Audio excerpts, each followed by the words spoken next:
Oke, baik. Assalamualaikum warahmatullahi wabarakatuh. Waalaikumsalam warahmatullahi wabarakatuh.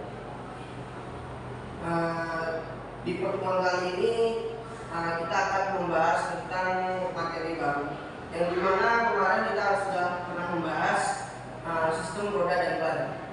Kali ini kita akan membahas tentang sistem perumasan.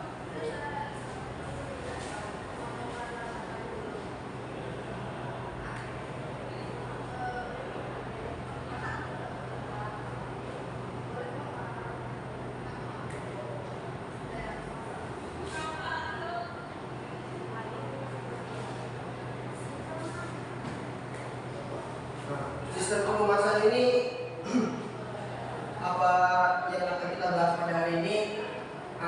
Menurut kalian ada yang tahu nggak apa itu sistem perumasan? Belum ada yang tahu ya. Di sini kita langsung saja tujuan dari atau capaian kompetensi yang akan kita capai pada pertemuan ini. Yang pertama ada kompetensi inti KI1, yaitu pengetahuan, di mana adalah memahami, menerapkan, menganalisis dan mengevaluasi pengetahuan faktual, konseptual, operasional dasar dan metakognitif terkait dengan sistem perumasan pada mesin kendaraan ringan. Jadi kita nanti akan membahas tentang sistem perumasan itu apa-apa saja. Diharapkan nanti siswa sekalian dapat memahamilah apa itu yang dimaksud dengan sistem perumasan. Kemudian ada KI2-nya, yaitu keterampilan. Itu melaksanakan tugas spesifik dengan menggunakan alat, informasi, dan prosedur kerja yang lazim dilakukan dalam perawatan dan perbaikan sistem perumasan, serta memecahkan masalah sesuai dengan bidang kerja teknik kendaraan dengan otomotif. Jadi nantinya setelah dilakukan penjelasan ini, Bapak akan memberikan tugas kepada anda sekalian, atau nanti waktu di sesi praktikumnya akan kita melaksanakan praktek sistem perumasan ini. Kemudian ada kompetensi dasar, yang dimana di sini ada 6. Yang pertama menerapkan cara perawatan sistem perumasan, kemudian merawat berkala sistem perumasan, kemudian yang ketiga adalah mendiagnosis kerusakan sistem perumasan, yang keempat memperbaiki sistem perumasan, yang kelima menerapkan cara kerja perawatan sistem perumasan, dan yang keenam merawat secara berkala pada sistem perumasan. Dan pada kompetensi dasar ini akan kita lakukan pada sesi praktikum yang akan kita laksanakan pada 2 hari ke depan pada pelajaran praktikumnya. Kemudian di sini ada beberapa topik pembahasan, yang dimana di sini ada 5 topik pembahasan. Yang pertama adalah fungsi dari sistem perumasan. Fungsi perumasan adalah tujuan utama perumasan adalah untuk menghindari kontak langsung secara antara dua bagian yang saling bersinggungan. Contoh bagian bantalan yang saling bersinggungan pada mesin antara lain ring piston dengan silinder, bantalan utama dengan jumlah poros engkol, big end batang torak dengan pena engkol, batang katup dengan lubang laluan katup atau hose trap, poros knob dengan bantalannya. Apabila di antara bagian yang dipergeserkan tersebut tidak ada minyak perumasan, maka akan mengakibatkan kerusakan pada permukaan metal yang saling bergesekan, sehingga memungkinkan mesin akan berhenti berputar akibat keausan yang berlebihan, dan terjadinya overheat. Itu bisa membuat komponen mesin itu tidak bisa berjalan lagi. Jadi ada fungsinya adalah untuk menghindari kontak langsung.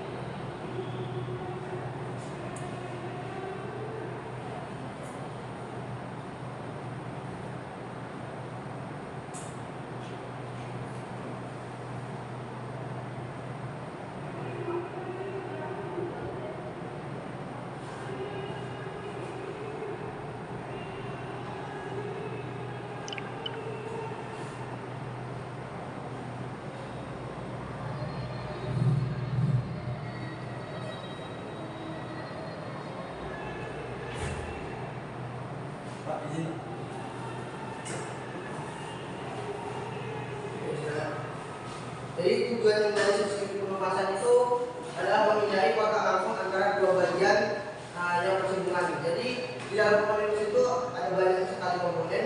Yang dimana kan komponen itu umumnya berbahan dasar besi. Jadi jika tidak ada pelumasan, otomatis gesekan itu akan terjadi berlebihan dan mengakibatkan kausan pada komponen besi tersebut. Jadi fungsi pelumasan ini untuk menghindari antara gesekan kedua komponen tersebut. Kemudian di sini kita lanjut pada jenis sistem pelumasan. Jadi jenis sistem pelumasan di sini biasanya kita ada dua jenis, yaitu sistem pelumasan kering dan pelumasan basah. Yang dimana yang pertama pada sistem pelumasan kering, oli ditampung di luar ruang engkol. Terdapat dua pompa oli, yaitu pompa hisap dan pompa penekan. Pompa penghisap untuk mengalirkan dari ruang engkol menuju oli tank, sedangkan pompa penekan untuk mengalirkan oli dari oli tank menuju komponen mesin yang saling bergesekan. Jadi di sini bisa Anda lihat sekalian gambar-gambarnya. Di sini adalah gambar komponen secara visual ya. Yang di bawah ini secara realnya. Dia tuh ada komponen yang di luarnya ada reservoir tank, kemudian ada pompa. Dia bekerja sesuai dengan putaran mesin yang dimana dihubungkan dengan fiber, sehingga seberapa cepat putaran mesin dia akan semakin cepat juga memompa oli ke seluruh komponen mesin. Jadi dia tidak langsung menggunakan pompa yang di dalam mesin, melainkan dia memanfaatkan sistem pompa yang ada di bagian luar mesin. Hampir sampai dengan turbo charge atau biasa komponen supercharge terus itu dia bekerja di luar, dan mana untuk membantu performa mesin itu supaya lebih maksimal kembali. Kemudian di sini ada contoh mobil yang menggunakan sistem dry sound system, yaitu ya yang sistem pelumasan kering tadi. Di pertama ada mobil Mercedes-Benz SLS AMG dilengkapi dengan sistem 8 silinder dengan sistem dry sound dengan pusat gravitasi yang lebih rendah. Mobil ini dirancang untuk memberikan performa optimal. Jadi fungsinya itu tadi bisa membuat tenaga atau performa mesin itu menjadi lebih maksimal lagi gitu. Jadi karena sistem pelumasannya itu lebih efektif. Kemudian pada mobil desain GTR Nismo, yang dimana varian performa tertinggi dari GTR ini menggunakan sistem dry sound yang memastikan pelumasan yang efektif selama akselerasi dan manuver ekstrim. Kemudian ada mobil Ferrari 458 Italia. Mobil ini menggunakan sistem dry sound untuk memastikan mesin 8 silindernya mendapatkan pelumasan yang konsisten, terutama saat menggunakan pada kecepatan tinggi. Kemudian kita lanjut keuntungan dan kekurangan dari sistem dry sound sendiri. Yang pertama, keuntungannya pasokan oli stabil. Sistem dry sound memastikan pasokan oli yang konsisten ke dalam mesin bahkan saat berkendara mengalami kecepatan yang deselerasi yang ekstrim. Kemudian yang kedua, keuntungannya pusat gravitasi lebih rendah. Dengan tidak adanya bak oli mesin di bawah mesin, bak oli besar di bawah mesin dapat bisa dipasang lebih rendah, meningkatkan stabilitas dan handling kendaraan. Jadi kalau pelumasan mendalam dia biasanya kan menggunakan bak mesin yang dimana di bawah itu tampungan oli. Kemudian kan membuat mesin itu menjadi lebih rendah gitu. Sedangkan komponennya seharusnya kan di atas, jadi di bawah itu letaknya pompanya itu, karena ini pompanya terletak di luar, jadi mesin itu bisa dibuat maksimal untuk direndahkan gitu, agar saat kecepatan tingginya itu lebih stabil. Kemudian kapasitas oli lebih besar, karena reservoir bisa memiliki kapasitas oli yang lebih besar, membantu untuk meningkatkan pelumasan yang lebih baik. Pada dia menggunakan tadi reservoir tank, jadi rata-rata orang itu bisa memodifikasi, misalkan reservoir tank itu ukurannya 2 liter, bisa dibuat 4 liter gitu.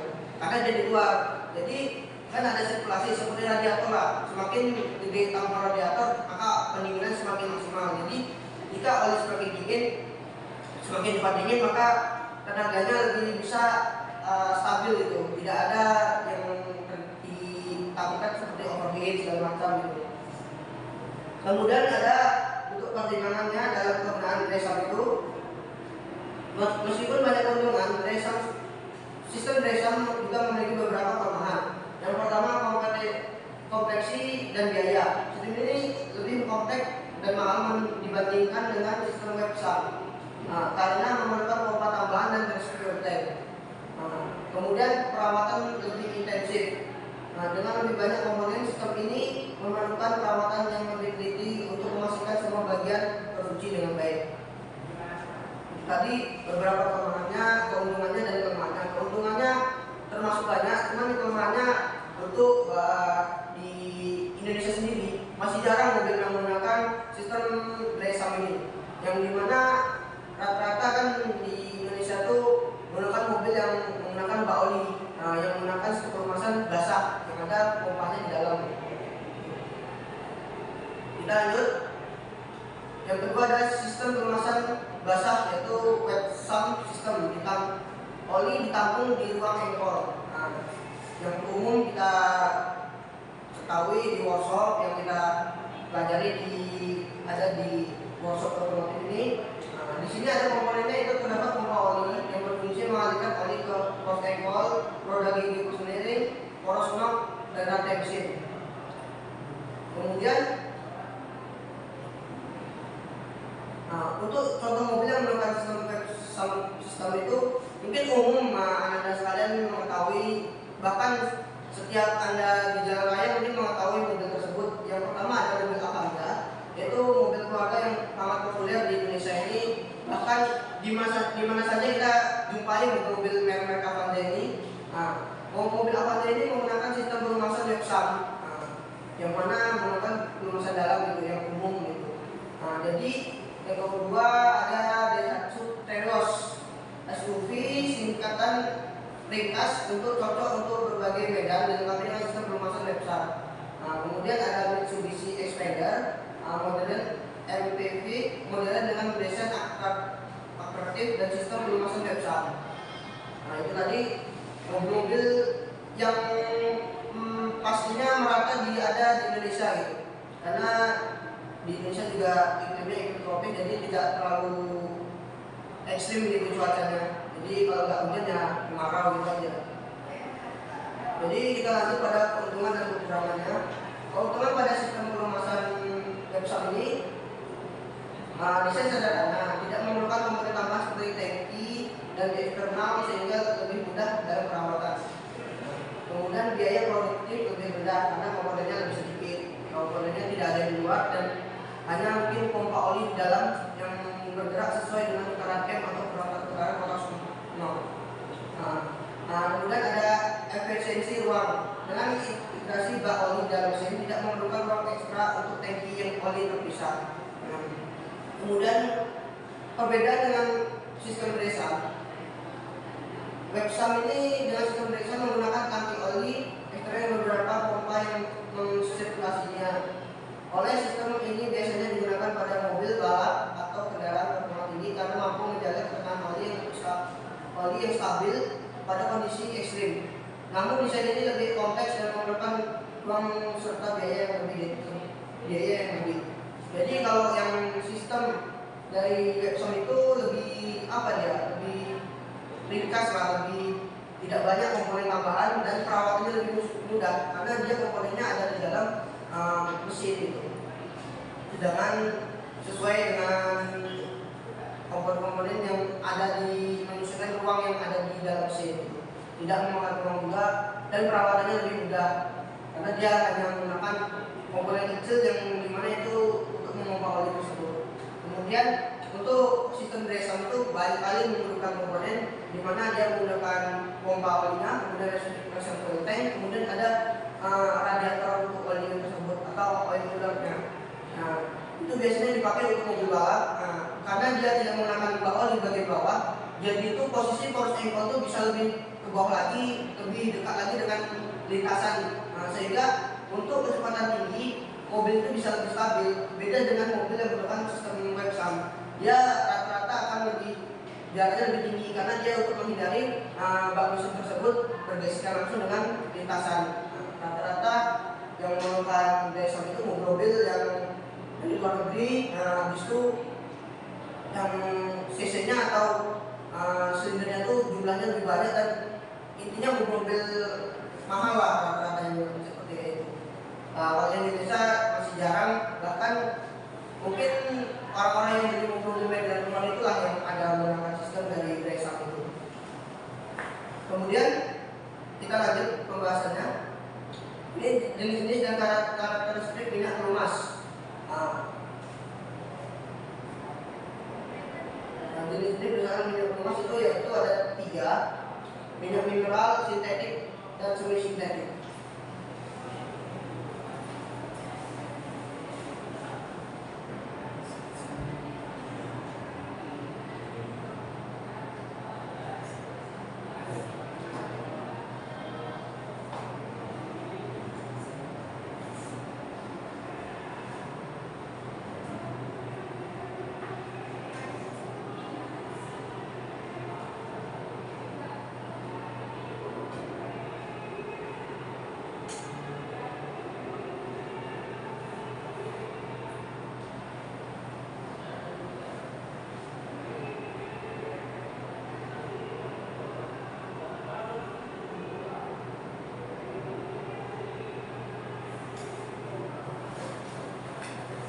Di sini ada 3 jenis minyak berdasarkan karakteristiknya. Yang pertama ada minyak mineral. Minyak mineral berasal dari penyuntikan minyak bumi mentah. Meskipun harganya lebih terjangkau, minyak mineral memiliki kelemahan seperti ukuran molekul yang tidak konsisten dan indeks viskositas yang rendah. Hal ini dapat menyebabkan performa mesin yang kurang optimal pada suhu tinggi dan kebutuhan penggantian yang lebih sering. Ya, karena menggunakan minyak bumi yang mentah itu, jadi dia tidak terlalu bersih lah. Sehingga misalkan kita pakai dalam jangka waktu seminggu itu atau bahkan beberapa hari, warna dari teksturnya itu bisa langsung berubah gitu, karena dia langsung terkontak langsung karena suhu dan gesi-gesi tadi. Kemudian yang kedua ada minyak sintetik. Minyak sintetis diproduksi melalui proses kimiawi yang menghasilkan molekul yang struktur seragam, kemudian meliputi kestabilan termal yang tinggi, konsisten terhadap oksidasi, dan kemampuan kelumasan yang superior pada berbagai suhu. Minyak ini cocok untuk mesin dengan performa tinggi dan kondisi operasi ekstrim. Jadi oli sintetik ini sudah menggunakan bahan-bahan atau senyawa-senyawa kimia, dan dimana itu bisa untuk viskositasnya bisa lebih tinggi lagi atau lebih bagus lagi. Kemudian molekulnya dia lebih stabil, jadi kayak kita tuh sekarang yang sintetik kan rata-rata udah terbaru lah harapannya kan, dia lebih encer lagi gitu. Misalkan kita pakai oli itu dalam seminggu gitu, bisa jadi kalau sistem mesin kita atau kendaraan kita masih stabil atau masih baik, dia olinya akan bagus, masih ada warna seperti baru gitu, walaupun mungkin tercampur dengan kotoran-kotoran yang ada dalam mesin bisa mengubah warnanya tersebut. Kemudian untuk minyak semi sintetis, minyak semi sintetis merupakan campuran antara minyak mineral dan minyak sintetis. Menggabungkan kelebihan keduanya, minyak ini menawarkan stabilitas suhu yang lebih baik dan daya tahan lebih tinggi dibandingkan minyak mineral, dan harga yang lebih ekonomis dibandingkan minyak sintetik murni. Dia kalau yang semi sintetik itu campuran dari minyak mineral dan sintetik, yang dimana minyak mineral tadi pergantiannya harus lebih sering, dan untuk viskositasnya tidak terlalu bagus. Kemudian dia udah sekali kotor atau udah harus sering diganti gitu. Kemudian digabungkan dengan sintetik, jadi dia kayak kalau dibandingkan dengan yang sintetik lebih bagus yang sintetik. Karena apa? Karena yang sintetik tadi ada kandungan minyak mineral yang dimana harus kita sering menggantinya, karena ada beberapa komponen atau senyawa yang ada dalam itu tidak baik kalau digunakan terlalu lama, yang membuat bisa sistem pelumasan itu tidak maksimal gitu. Kemudian kita lanjut.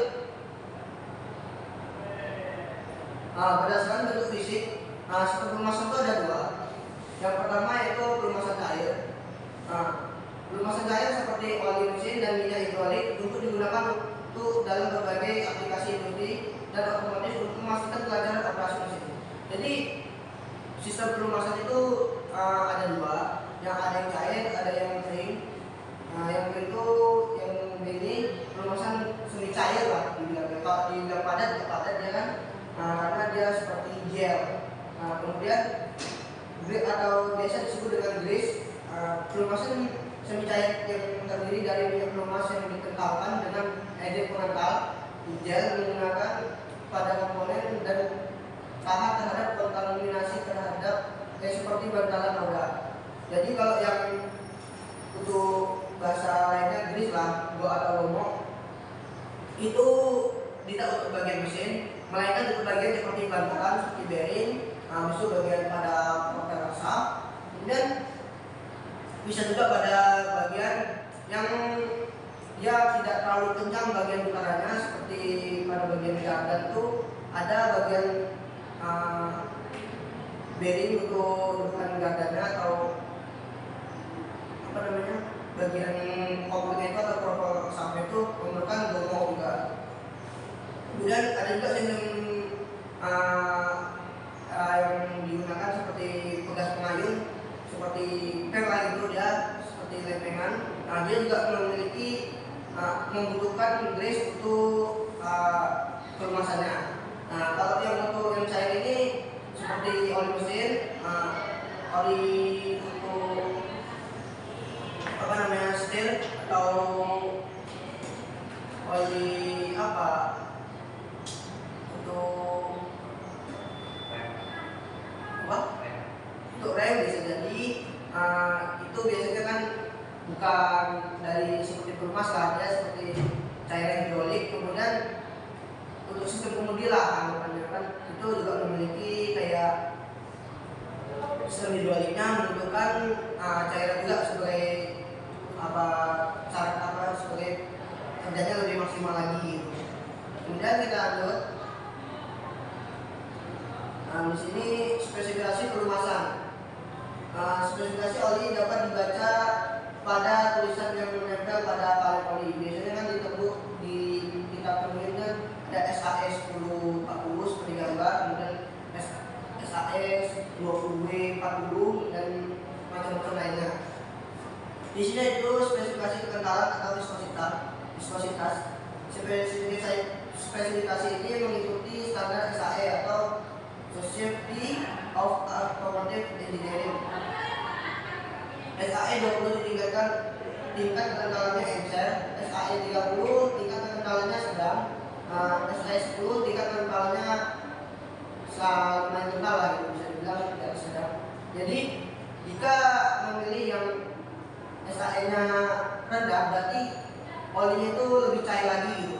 Biasanya kalau yang sekarang tuh karena sistem pada mesinnya jalur oli atau jalur pelumasan yang lebih kecil, biasanya menggunakan SAE yang lebih rendah agar kerja dari pompa oli tersebut tidak terlalu berat. Kalau olinya SAE terlalu tinggi, jadi kerja pompa oli itu makin berat sehingga mengganggu dari performa mesin, sehingga mesin terasa lebih berat, juga berakibat pada konsumsi bahan bakar juga lebih boros. Kemudian motor engine atau biasanya digunakan SAE 40 oli multigrade. Multigrade adalah oli yang telah diberikan bahan adaptif yang dapat meningkatkan kemampuan oli untuk tidak cepat encer bila suhunya naik atau tidak cepat beku pada temperatur rendah. Contohnya mesh transistor SAE 2050 pada temperatur dingin winter, dia kenalan seperti oli biasa SAE 20, pada temperatur tinggi kenalan sama seperti oli biasa SAE 50. Menggunakan oli multigrade tidak lebih menguntungkan pada hawa yang perubahannya tidak banyak semerata seperti di Indonesia. Jadi bisa digunakan untuk di Indonesia oli mesin ini, cuman kurang efektif aja gitu untuk suhu yang ada di Indonesia ini, karena suhunya kan dingin. Itu pun suhunya tidak sampai minus ataupun sangat dingin gitu, bersalju juga nggak ada di Indonesia ini, jadi cuma hanya suhu panas dan suhu dingin. Jadi untuk SAE 10W40 itu udah bagus lah untuk di Indonesia udah cocok gitu. Jadi nggak perlu yang harus SAE-nya yang tinggi ataupun yang SAE-nya yang terlalu rendah juga. Kemudian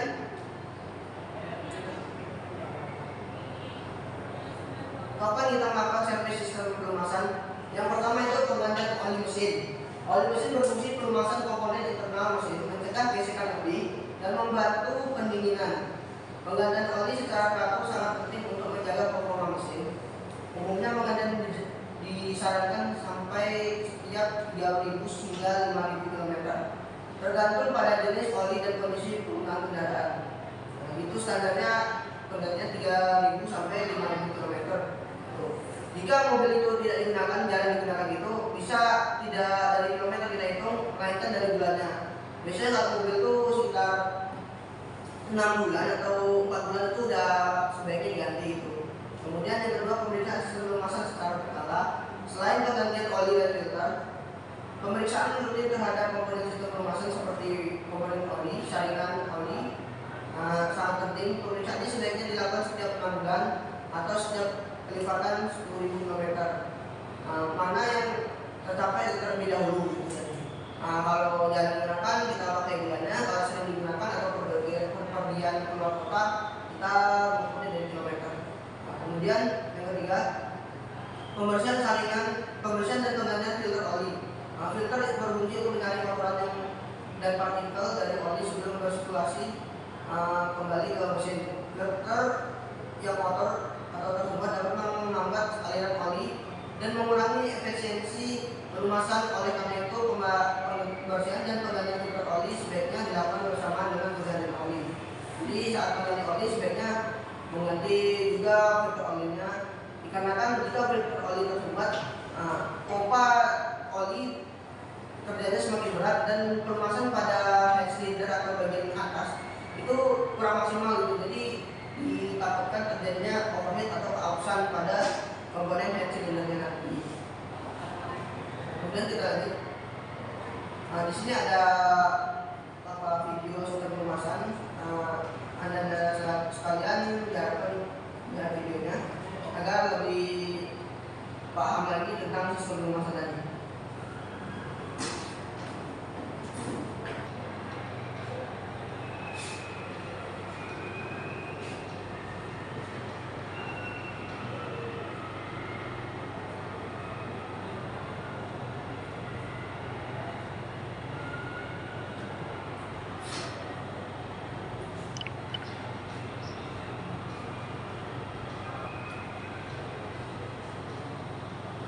Bisa Anda lihat di sini adalah komponen dari sistem pelumasan.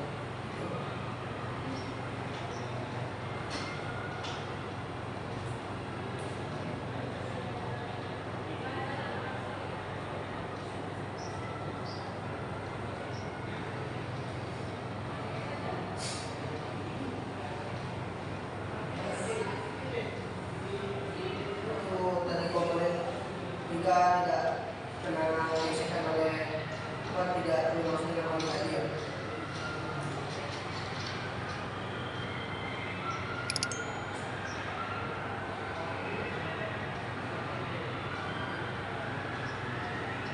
Itu adalah simulasi sistem dari oli pelumasan. Jadi mana oli itu tadi untuk menghindari gesekan antara dua bagian atau dua komponen. Dia isi dari sela-sela komponen yang renggang itu, sehingga tidak terjadi gesekan yang terlalu berlebihan yang membuat komponen itu menjadi halus.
ada. Jadi dia berfungsi untuk memompa agar oli tadi bisa naik ke atas head silindernya. Kemudian di bagian bawahnya ada saringan atau coil yang berfungsi untuk menarik oli mengemas dari partikel asing agar tidak bisa masuk ke pompa.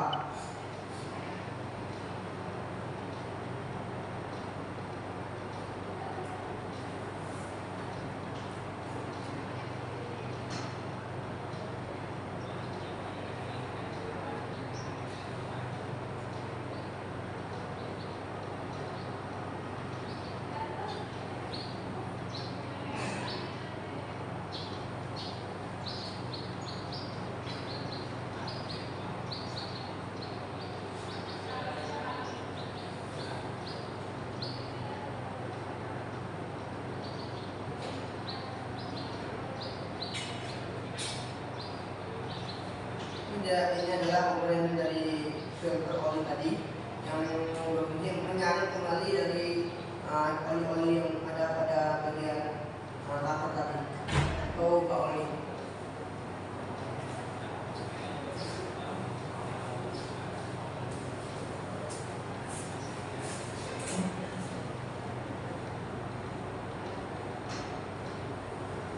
Setelah dari filter oli tadi, kemudian dialirkan melalui dari jalur oli tersebut. Ada jalur olinya dari bak mesin di bagian truk as atau truk engkol, kemudian mengalir pada bagian connecting rodnya.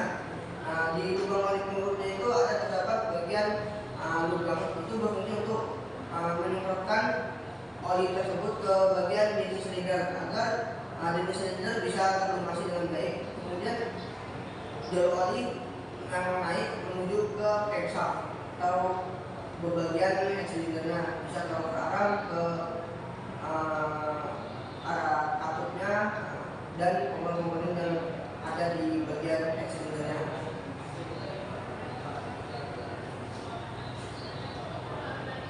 Bisa Anda lihat yang kuning-kuning itu adalah ibaratkan sistem pelumasannya.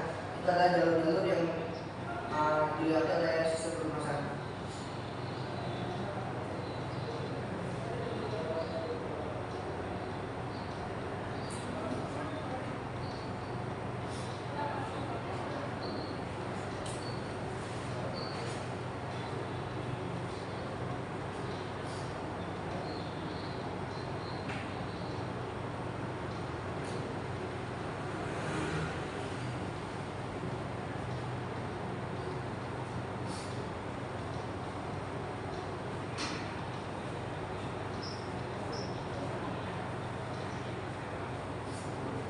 Nah, itu tadi video dari sistem komponen subsystem yang mana sistem pelumasan tadi bisa atau sering ditemui di Indonesia lah.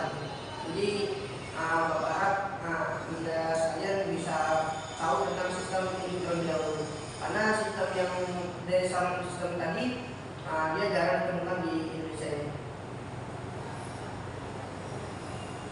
Sekian pertemuan pada hari ini.